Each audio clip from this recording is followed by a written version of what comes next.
Relief when you are burdened. நம்ம வந்து ஒரு பாரத்தோடு இருக்கும்போது நமக்கு கிடைக்கிற ஒரு இளைப்பாறுதல். நம்ம வாழ்க்கையில் வந்து பாரம் இருக்குதுல்ல, யார் தான் இந்த பாரத்தை இறக்கி கீழே வைப்பாங்களோ, இதுலேருந்து நான் எப்போ வெளியே வருவேன், இந்த கடன் பிரச்சனையோ அல்லது குடும்ப பிரச்சனையோ எல்லாம் நம்மளை பாரப்படுத்துதில்ல, அதிலிருந்து நமக்கு கிடைக்கிற ஒரு இளைப்பாறுதல்.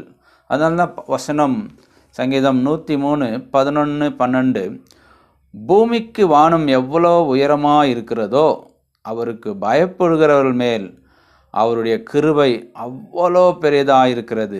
மேற்குக்கும் கிழக்குக்கும் எவ்வளோ தூரமோ அவ்வளோ தூரமாய் அவர் நம்முடைய பாவங்களை நம்மை விட்டு விலக்கினார். நம்முடைய பாவங்களை நம்மை விட்டு விலக்கினார் அப்படின்னா, இந்த பாரம் சுமக்கிறது, அந்த பாரமே இனி இல்லை அப்படின்ற ஒரு நிலைக்கு நம்மளை வந்து கர்த்தர் வைப்பாரானால், அது